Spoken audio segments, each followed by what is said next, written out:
पहले तो voter list में डिटेक्ट हो गया, उसका बाद वोटर लिस्ट में डिलीट हो गया। अभी तो टाइम आ गया है बंधु डिपोर्ट करने का। डिपोर्ट का टाइम तो आ गया।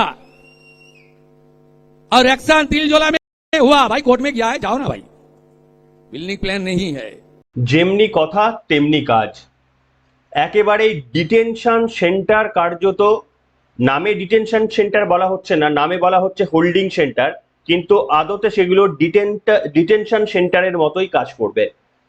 প্রত্যেকটি জেলায় এই রকম হোল্ডিং সেন্টার তৈরি করার নির্দেশ দেওয়া হয়েছে রাজ্য সরকার তথা শুভেন্দু অধিকারীর নেতৃত্বে রাজ্য সরকারের তরফ থেকে, এবং প্রত্যেকটি পুলিশ কমিশনারেটকে, প্রত্যেকটি ডিস্ট্রিক্ট ম্যাজিস্ট্রেটকে এই নির্দেশ পাঠিয়ে দেওয়া হয়েছে।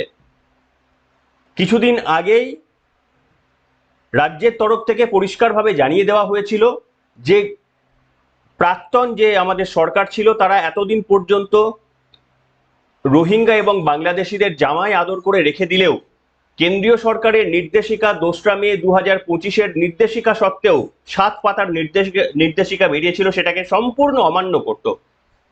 কিন্তু শুভেন্দু অধিকারী মুখ্যমন্ত্রীর পদে আসার পরেই পশ্চিমবঙ্গবাসীর চাহিদা মতো এবং যে কোনো সভ্য দেশের রীতি অনুসারে ওপার বাংলা থেকে আসা রোহিঙ্গা, ওপার বাংলা মানে বার্মা থেকে আসা রোহিঙ্গা এবং ওপার বাংলা থেকে আসা মানুষদের তাদেরকে ফিরিয়ে দেওয়ার কাজ শুরু করার জন্য এদেরকে এই ডিটেনশন সেন্টারগুলোতে রাখা হবে, যার নাম হোল্ডিং সেন্টার। শুভেন্দু অধিকারী এই নিয়ে বলেছিলেন মুখ্যমন্ত্রী। আমি শোনাবো আজকে আপনাদের সামনে সেই তথ্য, অত্যন্ত গুরুত্বপূর্ণ। পশ্চিমবঙ্গের মানচিত্রটা যেভাবে পাল্টে যাচ্ছিল, এই পাল্টে যাওয়া মানচিত্রটাকে আটকানোর জন্য এটা অত্যন্ত গুরুত্বপূর্ণ। কেন গুরুত্বপূর্ণ আজকের পর্বে বিশ্লেষণ করব। নমস্কার, welcome to simple as a বিষয়ে আপনাদের সকলকে স্বাগত জানিয়ে শুরু করছি অত্যন্ত গুরুত্বপূর্ণ একটি পর্ব। দেখুন কেন এটা গুরুত্বপূর্ণ আমি আপনাদের সামনে একটু শেষে গিয়ে বলি। যে ধরুন এই জামাই আদরে এরা ছিল, তাতে করে কি হতো? আপনার খেতে কোনো অসুবিধা হতো? আপনার চাকরিতে কোনো অসুবিধা হতো? আপাত দৃষ্টিতে কিছু হতো না, কিন্তু কোনখানটায় অসুবিধা হতো? এগুলো তো অসুবিধা হতোই, কিন্তু কোন দিকটা সব থেকে বড় অসুবিধা হতো জানেন?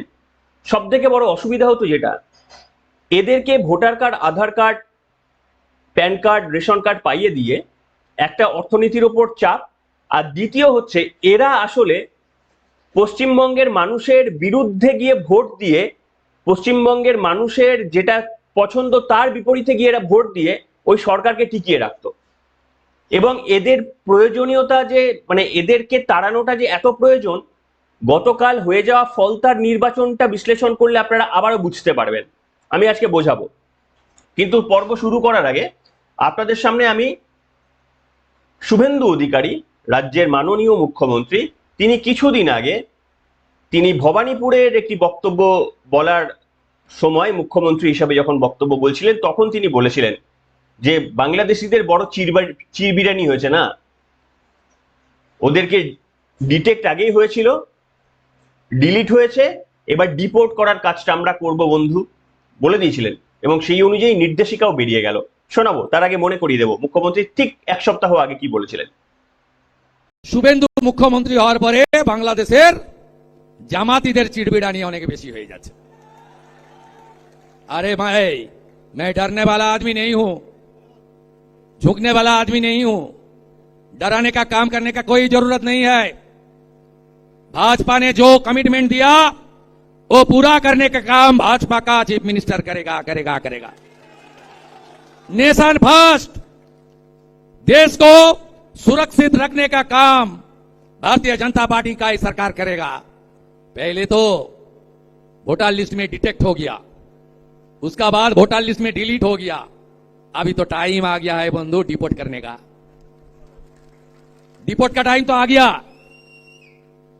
और एक्शन तिलजोला में हुआ, भाई कोर्ट में गया है, जाओ ना भाई, बिल्डिंग प्लान नहीं है। শুনলেন, এই ছিল মুখ্যমন্ত্রীর বক্তব্য। এবং এই মুখ্যমন্ত্রীর বক্তব্যের পর গতকাল আপনাদের আমি দেখিয়ে দিচ্ছি, একেবারেই নোটিশটা দেখানোর চেষ্টা করছি, এবং তার সঙ্গে সঙ্গে পেপারে কি লেখা রয়েছে। অনুপ্রবেশকারী সন্দেহে ধৃতদের রাখার জন্য হোল্ডিং সেন্টার বানাতে হবে, জেলায় জেলায় নির্দেশিকা জারি করে দিল নবান্ন। প্রথম কথা একটু দেখুন, 24শে মে এই নির্দেশিকা জারি হয়েছে। 24শে মে ছিল রবিবার। একটা সরকার শনি রবি দিন রাত দুপুর কাজ করে যাচ্ছে, এবং এই কাজের মধ্যে একটা বড় অংশ যেমন উন্নতি করা, ঠিক তেমনি আবার তৃণমূল কংগ্রেসের যারা চোর ছ্যাচোর ম্যাক্সিমামটাই তো এরকম রয়ে গেছে, তাদেরকে আইনের আওতায় নিয়ে এসে তাদেরকে যে স্থানে পৌঁছে দেওয়া সেই কাজটাও করা হচ্ছে। তো এইখানে এই হোল্ডিং সেন্টারটা আমি আপনাদের সামনে বর্ণনা করি যে যদি কোনো রোহিঙ্গা বা বাংলাদেশি ধরা পড়ে, তাহলে কাজ হচ্ছে যে তাদেরকে প্রথমত শুভেন্দু অধিকারী আগেই বলেছিলেন অহেতুক এদেরকে আইনের আওতায় নিয়ে এসে আর মানে আমাদের আইনের ব্যাপারগুলোকে ডিলে করাবেন না, এদের সোজাসুজি ওই হোল্ডিং সেন্টারে পাঠিয়ে দিন। 30 দিন পর্যন্ত হোল্ডিং সেন্টারে থাকতে পারবে। কারা থাকতে পারবে? যে কোনো রোহিঙ্গা বাংলাদেশি। এবং আর কারা থাকতে পারবে? যদি এরা আগেও অতীতেও ধরা পড়ে থাকে এবং এদের বিরুদ্ধে যদি কোনো কেস চলছে, তাদেরকেও কিন্তু ওই হোল্ডিং সেন্টারগুলোতে রাখা যাবে। ওই হোল্ডিং সেন্টারগুলোতে রেখে এদের 30 দিনের মধ্যে তারপরে আপৎকালীন বা জরুরি পরিস্থিতিতে বিএসএফ এদেরকে একেবারে ওপারে পার করে দিয়ে আসতে পারবে, অর্থাৎ যে দেশ থেকে এসেছিল সেই দেশে টপকে দিয়ে আসতে পারবে। এটা হচ্ছে মোটামুটি প্ল্যান, এবং এটা নতুন কিছু নয়। আপনারা জানেন, আমি আবারও বলি যে কিছুদিন আগে এই পরিবর্তন হবার পর পশ্চিমবঙ্গে শুভেন্দু অধিকারীর মুখ্যমন্ত্রীত্বে একটি আইন চালু হলো। সেটা গোটা ভারতবর্ষ জুড়ে চালু হলেও এই দুর্নীতিবাজ তৃণমূল সরকারের আমলে সেটা চালু হতে দেওয়া হয়নি। তার কারণ জামাই আদর করে রোহিঙ্গাদের রাখা হয়েছিল, আর একেবারে সৎ পুত্রের মতো এখানকার বাসিন্দাদের সঙ্গে এরা ব্যবহার করত। এরা ভুলে গিয়েছিল যে ওটা ওনাদের পূর্বপুরুষের, এই পশ্চিমবঙ্গটা ওনাদের পূর্বপুরুষের পৈতৃক সম্পত্তি নয়। তো সেই কারণে মানুষ ওদের পথ দেখিয়ে দিয়েছে। এবার 2025 সালের 2রা মে কেন্দ্রীয় সরকারের তরফ থেকে 7 পাতার একটা গোটা রাজ্য, সমস্ত রাজ্য জুড়ে নির্দেশিকা বেরোয়। সেই নির্দেশিকাতে স্পষ্টভাবে বলা হয় প্রত্যেকটি জেলাতে একটা করে হোল্ডিং সেন্টার তৈরি করতে হবে এবং সেখানে রোহিঙ্গাদের রেখে তারপরে তাদেরকে ডিপোর্ট করতে হবে। মমতার সরকার সেটা শোনেনি। শুভেন্দু অধিকারী মুখ্যমন্ত্রীত্বের আসনে বসার পরই সিএ বলেছেন কি, যে সমস্ত মানে ওই 7টা বা 8টা যে সমস্ত কাস্ট রয়েছেন বা কি বলবো জাতি রয়েছেন, তাদের বাদ দিয়ে, মানে সিএ এর আওতায় যারা পড়ছেন না তাদের বাদ দিয়ে, এবং সিএ এর আওতায় কারা পড়ছেন না 2024 সালের 31শে ডিসেম্বর পর্যন্ত যারা সিএ এর মধ্যে আবেদন করেছেন তারা সেফ। তারপরে যারা এসেছেন কিংবা ওই 7টা ধর্মের বাদ দিয়ে যারা অন্য ধর্মের আছেন, তাদেরকে একেবারেই নিজেদের দেশে পাঠিয়ে দেওয়ার জন্য শুভেন্দু মানে এই আইনটা 2025-এ কার্যকর হয়েছিল দেশ জুড়ে। মমতা কার্যকর করতে দেয়নি এখানে, এটা কার্যকর হয়ে গেছে। এবং গতকাল এই হোল্ডিং সেন্টার বা ডিটেনশন সেন্টারগুলো তৈরির নির্দেশ দেওয়া হয়েছে এবং ওখানে 30 দিন পর্যন্ত হোল্ডে রেখে এদেরকে পাঠিয়ে দেওয়া হবে। আপনারা বলুন, এই পর্যন্ত শুনে আপনারা সহমত পোষণ করছেন না দ্বিমত পোষণ করছেন? এবার আমি আপনাদের সামনে দ্বিতীয় যে অংশটা বলবো যে এটা কেন গুরুত্বপূর্ণ, এটা না করলে কি হবে। দেখুন, এটা না করলে কি হবে, এটা উত্তরটা আপনারা সবাই জানেন, শুধু আমি আপনাদের সামনে সাজিয়ে দেব। এই মমতা বন্দ্যোপাধ্যায়ের সরকার পশ্চিমবঙ্গে কোনোদিন পরিবর্তন হতো না যদি না ঠিক নির্বাচনের আগে এসআইআর প্রক্রিয়াটা হতো, এবং যেখানে এই সমস্ত বাংলাদেশি রোহিঙ্গা বিভিন্ন এদের ভোটার করে রেখে দিয়েছিল তৃণমূল। এদেরকে কার্ড দিয়ে ভোটার করে রেখে দিয়েছিল, শুধুমাত্র এই লক্ষ্মীর ভান্ডারের মতো প্রকল্পের টাকা দিচ্ছিল তাই নয়, এদের ভোটার অর্থাৎ আমাদের নীতি আইন কোনটা ভালো আমাদের দেশের জন্য, এইগুলোর সিদ্ধান্ত নেওয়ার দায়িত্ব ওদের কাঁধে তুলে দিয়েছিল এই দুর্নীতিবাজ মমতার সরকার। এর ফলে কি হচ্ছিল, যে পশ্চিমবঙ্গে পরিবর্তনটা অসম্ভব হয়ে গিয়েছিল। কার্যত আমাদেরকে নিয়ন্ত্রণ করতে শুরু করে দিয়েছিল ওপার বাংলা থেকে অবৈধভাবে আসা, জোর জবরদস্তি করে এই রাজ্যে ভুয়ো ডকুমেন্ট তৈরি করে থাকা মানুষগুলো আমাদেরকে বাধ্য করেছিল ওরা যাদেরকে ভোট দেবে আমাদের সবাইকেই তা মেনে নিতে হবে। আজকে একটা জিনিস দেখুন, যে এবারে কিন্তু কিছু মুসলিম তারা তৃণমূলকে ভোট দেয়নি, আমি ওভারঅল ফলতার কথা বলছি না, ইন জেনারেল ফলতার কথা পরে আসছি। কিছু মুসলিম তৃণমূলকে ভোট না দিলেও 80% মুসলিম ভোট দিয়েছে তৃণমূল কংগ্রেসকে। কিন্তু দেখুন, মুসলিমরা তৃণমূল কংগ্রেসকে বিজেপিকে ভোট না দিলেও কিন্তু বিজেপি ক্ষমতায় এসেছে। এটা বিজেপির সব থেকে বড় শক্তি, যে মুসলিম ভোটকে না রেখেও কনসিডার করেও ক্ষমতায় আসা যায়, এটা বিজেপির সব থেকে বড় শক্তি। সেই কারণে দেখবেন এখন কোনো জিনিসের এই যে যে নতুন নতুন নিয়ম আনা হচ্ছে, তিল জ্বলায় যে কাণ্ড ঘটলো, কিংবা এই যে লাউড স্পিকারে আওয়াজ বলুন হিন্দু মুসলমান নির্বিশেষে, বা যে যে আইনগুলো আসছে সব আপনারা জানেন, সেই আইনগুলোর জন্য কিন্তু এখন আর ওই রকম রাস্তায় নেমে বিরোধ করার কেউ সাহস পাচ্ছে না। কেন জানেন তো? তার কারণ হচ্ছে, এবং সরকারের পক্ষে থেকেও ওই ডিসিশনগুলো নিতে কোনো তাদেরও মানে দ্বিতীয়বার ভাবতে হচ্ছে না। তার কারণ তারাও জানলেন যে আমরা এদের ভোট, এরা আমাদের এমনি ভোট দেয়নি, এরা আমাদের এমনি ভোট দেয়নি, কাজে আমাদের এরা পরের বারও ভোট না দিলেও আমাদের মানে সরকারের ক্ষমতা তৈরি করতে অসুবিধা হবে না। এটা কিন্তু দুদিক থেকেই অসুবিধা। এটা আমি বারবার বলে এসেছিলাম যে যদি এইভাবেই ভাগেন তাহলে এতদিন ধরে 15 বছর যেভাবে অত্যাচার করেছিলেন, এবার 35 বছর কিন্তু ঝেলতে হবে, 35 বা 50 বছর কিন্তু এবার ঝেলতে হবে। তার কারণ এই অত্যাচারটা পশ্চিমবঙ্গবাসীর সঙ্গে করেছিলেন, এবং যারা করেছিলেন তাদের একটা বেশিরভাগ অংশ হচ্ছে বাংলাদেশের নাগরিক। তারা কোনো অবৈধ বৈধ কাগজ না করে এসব করেছিলেন। এবার আমি যেটা বলবো, গতকাল ফলতার রেজাল্ট আপনারা দেখেছেন, একটা আশ্চর্য ঘটনা ঘটেছে, তাই না? সেই আশ্চর্য ঘটনাটা শোনানোর আগে আমি যেটা শোনাবো সেটা হচ্ছে, আশ্চর্য একটা ঘটনা ঘটেছে, সেটা আপনারা লক্ষ্য করেছেন কিনা জানি না, কিন্তু আমি যেটা শোনাবো সেটা হচ্ছে যুবরাজ, তৃণমূল কংগ্রেসের যুবরাজের মানে যিনি এখন কোথায় মুখ লোকাবে খুঁজে পাচ্ছে না, তার একটা ঔদ্ধত্যপূর্ণ সংসদে দাঁড়িয়ে বক্তব্য শোনাবো যে আমি মানুষের ভোটে জিতে আসা 7 লাখে ভোটের সাংসদ বলে গর্ব এবং ঔদ্ধত্য ঝরে পড়েছিল গলায়। সেই কনফিডেন্স এখন কোথায়? আর একবার বলতে পারবেন সংসদে গিয়ে এই বক্তব্যটা অভিষেক বন্দ্যোপাধ্যায় কি বলেছিলেন? শোনাবো। The people of Bengal and the people of my constituency elected me third time with a margin of 7,10,000 votes, setting an example for Narendra Modi, Amit Shah and the minions of BJP and the rest of the country to see this is the people's power. Sir, if I'll have to bow, I'll bow before the power of the people. I will not bow before the people in power. এই ছিল অভিষেক বন্দ্যোপাধ্যায়ের বক্তব্য।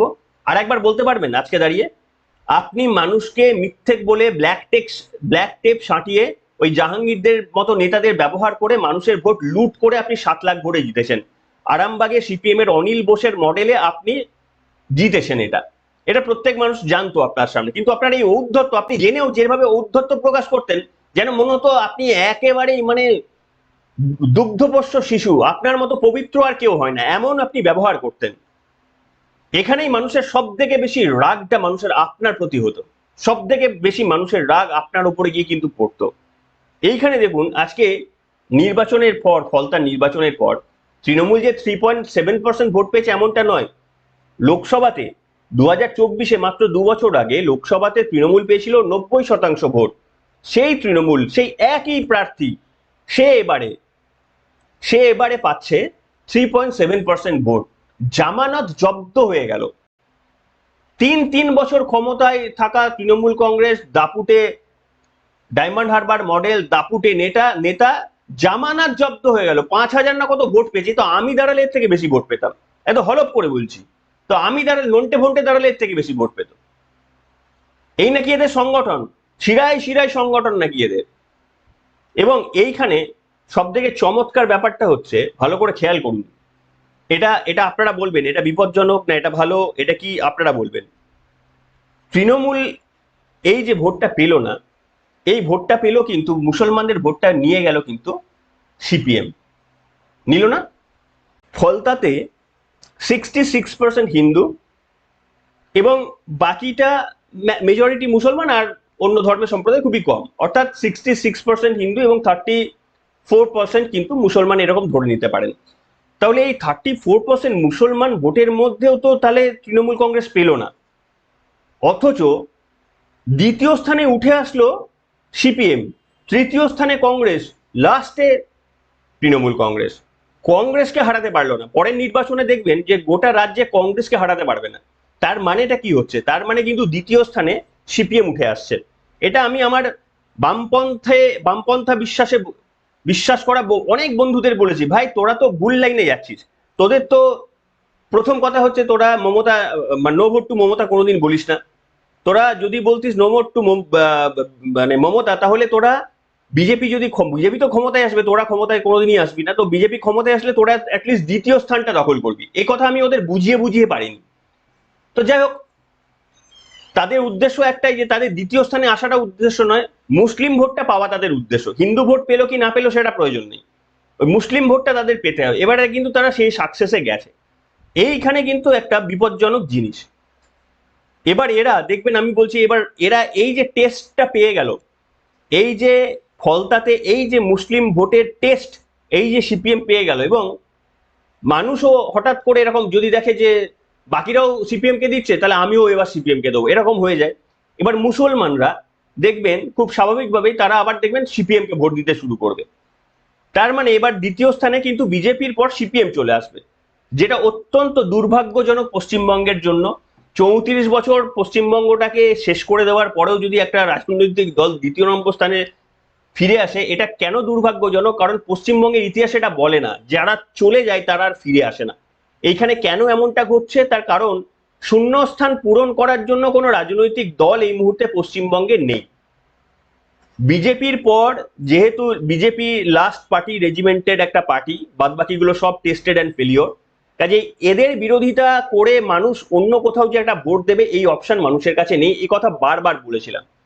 এখন তৃণমূল, এখন CPM দ্বিতীয় হয় না নোটার দ্বিতীয় হয়, এটা হতে পারে যে বিজেপির সঙ্গে হয়তো নোটার লড়াই হতে পারে, বিজেপির সঙ্গে সিপিএম এর লড়াই হতে পারে। আমি বলে দিচ্ছি, দেখবেন যে নোটা বা সিপিএম এরা দ্বিতীয় বা তৃতীয়র মধ্যে থাকবে, তারপরে কংগ্রেস থাকবে, তারপরে তৃণমূল থাকবে, তৃণমূল 5 নম্বরে যাবে। নোটা এদের অনেক, নোটা কংগ্রেস এবং তৃণমূলের আগে থাকবেই, এমনকি সিপিএম এর আগেও নোটা থাকতে পারে। এবারে বড় বড় নির্বাচনগুলোতে এমনও হলেও হতে পারে। এইখানে পশ্চিমবঙ্গে একটা ভ্যাকেশন আছে। যারা এই মুহূর্তে, দেখুন, বিজনেসম্যানরা বিজনেস খোঁজে যে আমি কোথায় কি বিজনেস করতে পারি, এখানে একটা ভ্যাকেশন রয়েছে, মানে গ্যাপ রয়েছে, ভ্যাকেশন বললে ভুল হবে, এখানে একটা মানে ভ্যাকেন্ট রয়েছে, ঠিক আছে, ভ্যাকুয়াম তৈরি হয়েছে। এই ভ্যাকুয়ামের মধ্যে দিয়ে একটা স্বচ্ছ রাজনৈতিক দল যদি এই মুহূর্তে পশ্চিমবঙ্গে আসতে পারে, যদি তারা জায়গা পায়, মানে ঠিকঠাক ভাবে এজেন্ডা নিয়ে আসতে পারে, তাহলে কিন্তু মানে অদ্ভুতভাবে প্রথম দিন থেকে একটা বিরাট পরিমাণে তারা ভোট পেতে পারে। পশ্চিমবঙ্গে কিন্তু এই ভ্যাকুয়ামটা তৈরি হয়েছে। কোনো একটা স্বচ্ছ নতুন তৈরি হওয়া একটা রাজনৈতিক দল, ধরুন, ঠিক আছে, তৃণমূল থেকে আসলে হবে না, নতুন তৈরি হওয়া কোনো একটা রাজনৈতিক দল এই মুহূর্তে যদি আসে পশ্চিমবঙ্গে স্বচ্ছ ভাবমূর্তির, তাহলে মানুষ কিন্তু সেই দিকে যাবে। এটা একটা যেমন ব্যাপার। দ্বিতীয় যেটা বিপজ্জনক ব্যাপার হচ্ছে, এই সিপিএম যেহেতু আর এই মুহূর্তে কিছু নেই, হঠাৎ করে সিপিএম এর পালে হাওয়া লেগে যাবে, এইটা একটা একটু বেশ বিপজ্জনক পশ্চিমবঙ্গের জন্য। 34 বছর পশ্চিমবঙ্গকে এই জায়গায় পরিণত করে, এমনিতে জীবনে এরা ক্ষমতার ধারে কাছে আসতে পারবে না, কিন্তু তার সত্ত্বেও ওই ধরুন যদি 20টা সিটও পায়, পরের বার ডেফিনেটলি এরকম হলে দেখবেন এরা 20-30টা সিট এমনি পেয়ে যাবে, ঠিক আছে।